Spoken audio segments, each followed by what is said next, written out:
비트 세대 작가, 시인들이 그 시위에 참가를 하는데 또 헬스 엔젤스는 그 집회를 반대하는 시위를 펼칩니다. 그래서 굉장히 폭력적인 사태로 발달하기 직전에 안녕하세요. 오늘은 조금 개인적으로 재미있어하는 이야기들을 해보려고 합니다. 브랜드를 하고 있고 좀 생산 일을 하고 있기 때문에 어떤 제품들의 리뷰나 어떤 퀄리티 이런 리뷰들을 할 수도 있겠지만 그런 것들은 요새 좀 많은 것 같고 좀 가장 개인적인 것이 좀 가장 창의적인 이야기라고 생각을 하기 때문에 좀 개인적으로 재미있어 하는 히스토리들을 좀 얘기를 해볼까 합니다. 여러분들은 옷을 입으실 때 어떤 생각으로 입으시나요? 좀 누군가는 브랜드가 제시하는 방향성대로 브랜드 룩북에서 보여지는 대로 그대로 입으시는 분들도 있으실 테고 또 누군가는 그냥 각자 아이템에 맞게 믹스 매치해서 컬러 매치를 하듯이 내 취향껏 입으시는 분들도 있을 거라고 생각을 해요. 또 누군가는 여성분들에게 잘 보이기 위한 어떤 스타일들을 좋아하시는 분들도 있을 거라고 생각을 합니다. 저는 역사적인 스토리들이나 어떤 빈티지들 이런 스토리들을 좋아하고 그런 스토리들에서 매력 있게 생각하는 스타일을 좀 저만의 방식대로 표현하는 걸 좋아해요. 옷을 입는다라는 것 자체는 제 개인적인 생각으로 나를 표현하는 가장 1차원적인 수단이라고 생각을 합니다. 어떤 대화나 어떤 인사 없이도 첫인상이라는 것이 있듯이 내가 착용한 액세서리나 이런 스타일들을 착용을 함으로써 난 어떤 취향을 갖고 있고 어떤 걸 좋아하고 어떤 방향성을 살고 있고 어떤 음악을 좋아하고 이런 것들을 간접적으로 1차원적으로 나타내는 수단이라고 생각을 합니다. 또 저는 그런 표현에 있어서 좀 눈치 보지 않고 좀 표현을 하는 스타일이기 때문에 좀 더 과감하게 입는 걸 좋아하고 제가 좋아하는 스타일대로 표현하는 걸 좋아합니다. 오늘 해보려고 하는 이야기는 어떤 이런 제가 좋아하는 어떤 빈티지 스토리들이나 역사적인 일화나 이런 것들을 이야기해 보려고 하는데 물론 1920년대, 30년대 대공황 시절 마피아 이야기도 재미있는 것들이 많고 40년대 2차 대전 밀리터리 이야기도 되게 재미있는 일화들이 많은데 오늘은 버드노트가 담고 있는 어떤 스토리 중 하나인 비트 세대에 대한 이야기를 좀 해볼까 합니다. 비트 세대, 비트 제네레이션이라고 부르기도 해요. 50년대 이제 2차 대전 이후에 미국이 이제 호황기를 맞이하면서 베이비붐 시대가 닥치면서 호황기를 맞이하지만 그 이면에 뭔가 젊은 층들의 고충, 뭔가 사회적인 어떤 문제들을 갖고 뭔가 문화적인 태동으로 발전한 이 하위 문화 운동, 뭔가 서브컬처 운동이 있었어요. 이제 그걸 비트 세대, 비트 제네레이션이라고 부릅니다. 간단하게 설명을 하자면 2차 대전 전쟁을 겪고 이제 사회 질서나 이런 어려움들이 발생하던 시기에 뭔가 콜럼비아 대학이라는 곳이 있었어요, 미국에. 거기에 이제 대표적으로 알렌 긴즈버그나 켄 캐시 그리고 많이들 알고 있는 길 위에서라는 책을 쓰신 잭 케루악 선생님도 이 비트 세대의 일원 중 한 명이었어요. 한마디로 말해서 이 비트 세대는 좀 이런 문화적인, 사회적인 현상들에 대해서 이제 비판적인 생각을 갖고 우리가 좀 더 나아가야 한다는 어떤 방향성을 제시하는 좀 시인들, 작가들, 이런 지성인들이 모여서 교류하고 대화하고 만든 어떤 하위문화 운동이었어요. 또 여기에 이 비트 세대의 영향을 받은 아티스트들이 굉장히 많아요. 대표적으로는 비틀즈나 지미 헨드릭스, 핑크 플로이드도 마찬가지고 제니스 조플린, 밥 딜런, 이런 데이비드 보위, 루리드 또한 이런 비트 세대의 영향을 엄청 많이 받고 엄청 유명한 곡들을 만들어냅니다. 또 그러한 책들, 시 이런 것들이 굉장히 많이 집필되고 문화적으로 굉장히 많이 형성이 돼요. 또 70년대 당시에는 뭐 히피나 어떤 흑인 인권운동, 뭐 블랙 파워라는 이 흑인 인권운동 또한 이 비트 세대의 영향을 받고 생겨난 운동이기도 하고, 이 히피 문화 또한 비트 세대의 영향을 받고 생겨난 운동이기도 합니다. 이제 이 비트 세대가 표현하고자 하는 것이 무엇이냐? 당시 이제 사회적으로 그 당시에는 2차 대전이 끝나고 이제 새로운 뭔가 국면을 맞이합니다. 호황기를 맞이하면서 대신 그 이면에 되게 사회적인 문제들이 굉장히 많이 생기는데, 뭔가 자본주의 이런 것들이 더불어서 이 비트 세대가 표현하던 이 서브컬처 운동이 이제 전통적인 권위 방식에 대항하는 거였어요. 뭔가 인종차별 폐지, 그동안 뭔가 보수적인 시선으로 이루어져 있던 어떤 사회적인 질서들을 파괴시키고 좀 더 나은 세상을 만들겠다라고 하는 게 기본적인 정신입니다. 뭔가 전쟁에 대한 반대라든가 개인의 섹슈얼리티를 좀 존중하자라든가, 뭔가 여성들의 인권을 좀 더 보호하자라든가, 또 여성의 권리, 그때 당시 이제 그 이전에는 기독교에 대한 어떤 정서적인 것들이 기저에 굉장히 많이 깔려 있었는데, 이거에 대한 이면을 보고, 안 좋은 이면들을 보고 불교 철학에서 영향을 받는다라든가 동양 철학에서 영향을 받는다라든가 이런 것들의 영향을 많이 받은 아티스트들, 지성인들, 시인, 작가들이 펼쳐냈던 하위문화 운동이라고 보시면 됩니다. 서브컬처 운동이라고 보시면 되고, 비트 세대가 표현하던 정신은 이제 쉽게 말해서 이런 것들이고, 이 사람들의 어떤 착장들을 보면 되게 재미있는 것들이 많아요. 그 이전, 40년대 이전에는 좀 더 권위주의, 수트나 어떤 드레시드업한 스타일이 주류를 이루고 있는 반면, 50년대 비트 세대의 착장들은 굉장히 러프해지기 시작합니다. 그 전에는 타이로 목을 감싼다라던가 뭔가 셔츠를 끝까지 잠가 올리는 게 주류 스타일이었다면, 이들은 그거에 대해 좀 반항을 하기 시작을 해요.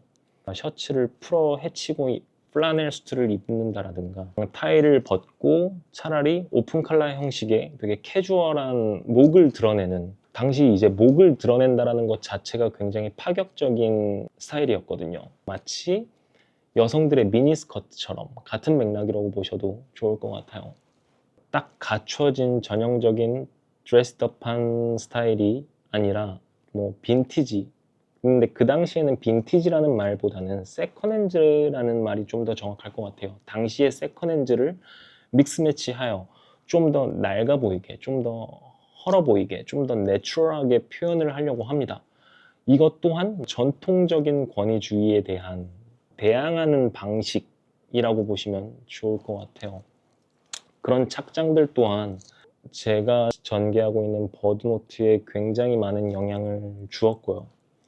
뭐 음악 또한 그전에는 형식이 갖춰진 재즈나 이런 것들이 주류였다면, 그 이전에 이제 이 세대들이 만들어내는 음악들, 밥 딜런이나 제니스 조플린, 비틀즈의 음악처럼 뭔가 재즈 또한 비밥의 형식이나 즉흥적으로 흘러가는 좀 더 파격적인, 그래서 리듬앤 블루스나 로큰롤이 생겨나기도 했죠.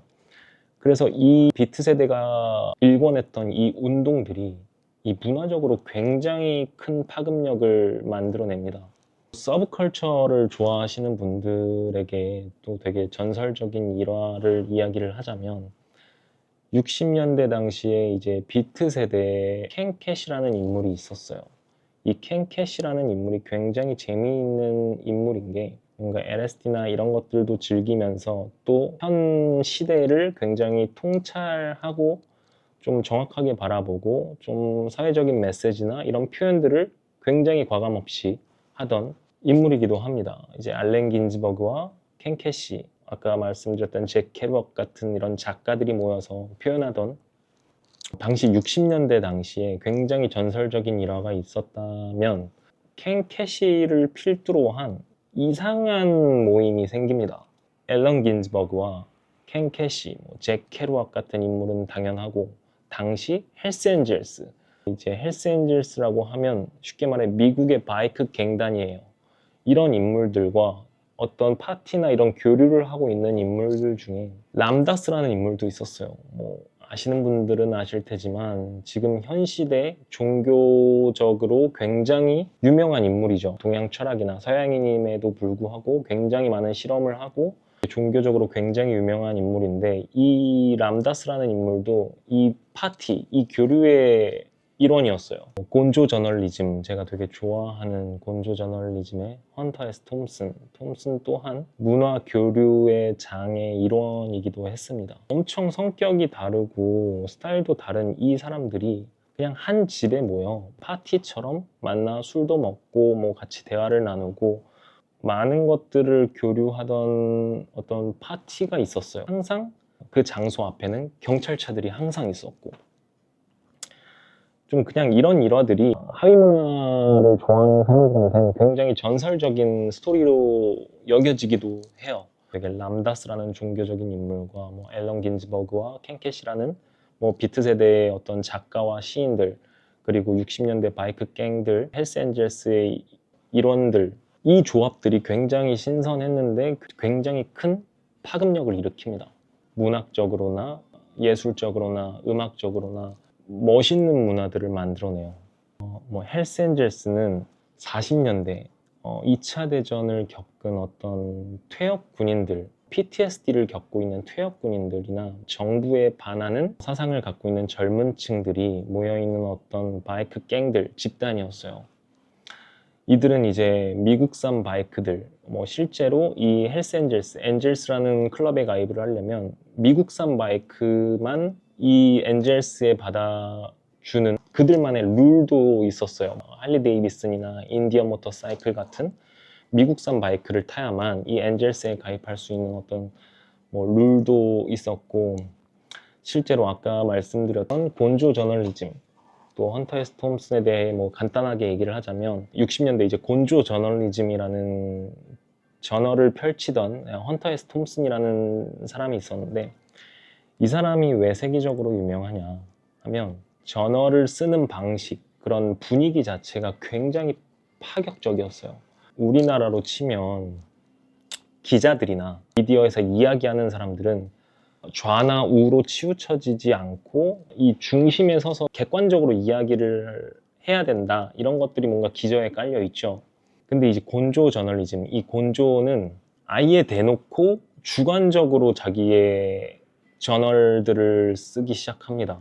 그냥 대놓고 그냥 좋으면 좋다, 싫으면 싫다 대신에 직접 경험을 해요. 이 사람은 굉장히 특이하죠. 자기가 어떤 기사를 쓰기 전 그냥 이렇다더라 저렇다더라 이렇게 쓰는 것이 아니라 그냥 직접 경험을 해서 거기에 느낀 점을 그냥 그대로 씁니다. 그대로 자기의 채널을 통해 쓰기 시작해요. 뭔가 책을 발간하고, 또 이런 헌터 S. 톰슨이 실제로 헬스엔젤스에 잠입을 하여 그들과 생활을 같이 하고 그들과 바이크를 같이 타고 경험을 하면서 이 헬스엔젤스 당시 60년대 극악무도하게 뭐 미디어에서 다뤘던 그런 이미지들이 있었을 텐데, 미디어에 형성된 이미지에 국한되지 않고 뭔가 이 자기가 직접 그 엔젤스와 경험을 하고 그걸 토대로 기사를 씁니다. 이게 굉장히 그 당시에 파격적이었어요. 지금 우리 사회를 보면 좀, 객관성을 다루는 어떤 미디어나 기자들, 뭔가 신문 채널들 이런 곳에서는 좌우에 치우쳐지지 않고 뭔가 객관성을 유지해야 된다라는 어떤 룰이 정해져 있는데, 사실 그럼에도 불구하고 지금 우리 사회에서는 기레기라고 부르는 사람들이 굉장히 많죠. 단순 어떤 자극이나 어떤 미디어의 노출만을 바라는 어떤 그런 저널들을 펼치는 사람들이 되게 많은데, 제가 좋아하는 어떤 이 곤조의 채널은 굉장히 파격적이라고 생각을 해요. 지금 그리고 몇십 년 전의 일이고 하지만 심지어는 저는 우리 사회, 지금 이 사회에도 곤조 저널리즘 같은 사람이 나타나 줘야 되지 않나. 정말 그냥 이렇다더라 저렇다더라 그런 식으로만 사람들에게 얘기를 하는 것이 아니라 직접 자기가 경험을 해보고 체험을 해보고 뭐 헬스 엔젤스가 이런 이미지고 극악무도하고 폭력성 이런 것들을 다루기보단 내가 진짜 경험을 해봤을 때 그 사람들은 실제로 이렇다더라. 그리고 안 좋은 점도 있고 나쁜 점도 있고 뭐 좋은 점도 있고 오히려 그 주관적인 저널들이 굉장히 솔직하고 파격적이어서 오히려 사람들에게 많은 영감을 주기 시작합니다. 그래서 전 세계적으로 이 헌터 S 톰슨, 이 곤조 저널리즘이 굉장히 유명해지게 된 계기가 됐고요. 하위문화 운동, 이런 비트 세대의 하위문화 운동에서 또 되게 전설적인 일화를 이야기를 하자면 이제 60년대 당시 베트남 전쟁 때 인류에 적인 어떤 메시지들을 굉장히 많이 이야기를 하고 정부, 상류층이 어떤 지시에 따라 죽어가는 젊은 층들을 대변해서 이런 전쟁 반대를 굉장히 많이 외쳤었는데 뭐 아까 얘기했듯 뭔가 캔캐시를 필두로 한 비트 세대들과 헬스 엔젤스들이 원래는 친하게 지내다가 베트남 전쟁을 기점으로 이 둘 간의 갈등이 생깁니다. 헬스 엔젤스는 조금 더 백인 우월주의를 갖고 있기는 했었어요. 비트 세대는 이런 전쟁, 좀 더 사랑, 러브, 피스에 대한 이야기들을 많이 했기 때문에 서로 좀 대립되는 부분이 있어서 실제로 60년대 베트남 전쟁을 반대하던 집회에 비트 세대 작가, 시인들이 그 시위에 참가를 하는데 또 헬스 엔젤스는 그 집회를 반대하는 시위를 펼칩니다. 그래서 굉장히 폭력적인 사태로 발달하기 직전에 당시 엔젤스의 리더 소니 바워가 극단적으로 그 대표적인 인물인 앨런 긴즈버그와 이제 엔젤스의 리더 소니 만나서 담화를 했던 그런 전설적인 일화도 굉장히 역사적으로 유명한 스토리로 남게 되었고요. 이렇게 간단하게 비트 세대 50년대 그들이 뭐 나타냈던 어떤 메시지들이나 정신적인 것들 이런 것들을 오늘 좀 이야기를 해보았고 어떤 인물이나 어떤 착장들 그들이 어떤 착장을 통해서 내가 어떤 걸 표현하려고 했는지 나는 이런 취향을 갖고 있고 이런 생각을 갖고 있고 난 이런 걸 좋아한다 난 이런 걸 표현하고 싶다 라는 걸 옷으로서 어떻게 표현을 했는지 좀 그냥 간단하게 재미있게 이야기를 해보았는데 뭐 아까 앞서 얘기를 했듯이 저는 이런 스토리들, 역사적인 이야기들을 굉장히 좋아하고 뭔가 빈티지 제품 하나하나, 디테일, 고증 이런 것도 재미있는 것들이 많지만 또 오늘은 이런 히스토리들을 얘기를 함으로써 그냥 단순 착장, 스타일을 넘어서 이런 것들을 좋아하니 저는 자연스럽게 이런 스토리들을 찾아보게 되고 또 근데 그 스토리들에 담긴 어떤 정서적인 부분들이 지금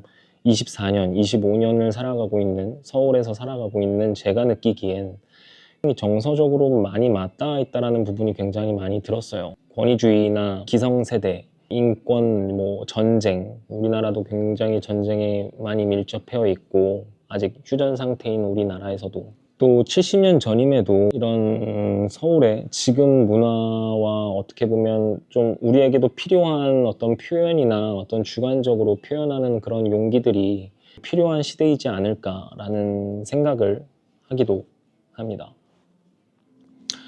또 이야기를 해보고 싶었던 건 이런 것들이 이제 웨스턴, 뭐 40년대 밀리터리, 뭐 헬스 엔젤스의 바이커 갱단의 룩들이나 어떤 비트 제네레이션, 비트 세대의 어떤 착장들, 그들이 뭐 입고 다녔던 아이비리그 스타일이나 이런 것들이 다 각자 장르 나뉘고 서로 뭐 아예 모른 채 그냥 각자 고유의 문화가 형성된 게 아니라 이런 스토리들을 보면 알듯이 그냥 스타일들이 달라도 뭐 생각하는 것들이나 뭐 표현하는 것들이 비슷했기 때문에 그들이 교류하고 또 교류하면서 나오는 어떤 시너지들 때문에 무언가 문화적인 태동이 일어나고 또 그런 아티스트들이 이런 또 영향의 영감을 받아 뭐 만들었던 어떤 곡들이나 그런 것들이 다 같이 어우러져서 되게 재미있는 문화와 좀 더 건강한 좀 더 솔직하게 표현할 수 있는 어떤 문화가 형성되지 않았을까라고 좀 생각을 많이 하고요. 또 문화 전체적으로 보면 서브컬처 씬도 또 서로서로 밀접하게 연결되어 있다는 걸 오늘 좀 이야기를 하고 싶었습니다. 뭐 따라서 그냥 우리가 뭐 장르 나누면서 뭐 진짜다 가짜다 막 이렇게 나누기 이전에 좀 더 건강하게 이런 것들을 좀 많이 알아보고 좀 재미있는 스토리들을 서로 공유하면서 뭐 70년 전, 80년 전 이야기지만 어찌됐든 우리 인류 역사적으로 행해졌던 이야기들이기 때문에 여기서 저는 배울 것들이 되게 많고, 저는 옷으로서, 브랜드로서 이런 스토리들을 더해서 표현한다라고 생각을 하면 좋을 것 같아요.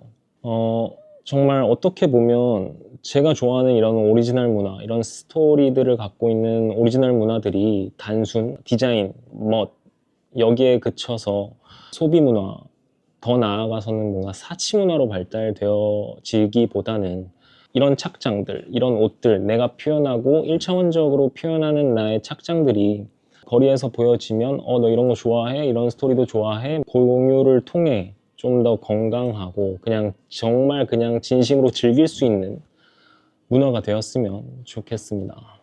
좀 길게 이런 이야기를 해봤는데 저는 이런 것들을 되게 좋아해요. 누군가에게는 그냥 지루한 역사 설교가 될 수도 있겠지만 단순 브랜드, 옷 그런 것들을 뛰어넘어 이런 히스토리들, 내가 갖고 있는 생각과 이런 것들을 알고 나면 생각도 열리고 깨어지고, 이런 착장에 갇혀 있는 것보단 좀 더 저런 문화는 저런 스토리를 갖고 있고 이렇기 때문에 나는 재미있게 좀 더 매치를 해볼게, 좀 더 오픈마인드가 되는 것 같고, 좀 그런 것들을 이야기를 해보고 싶었습니다.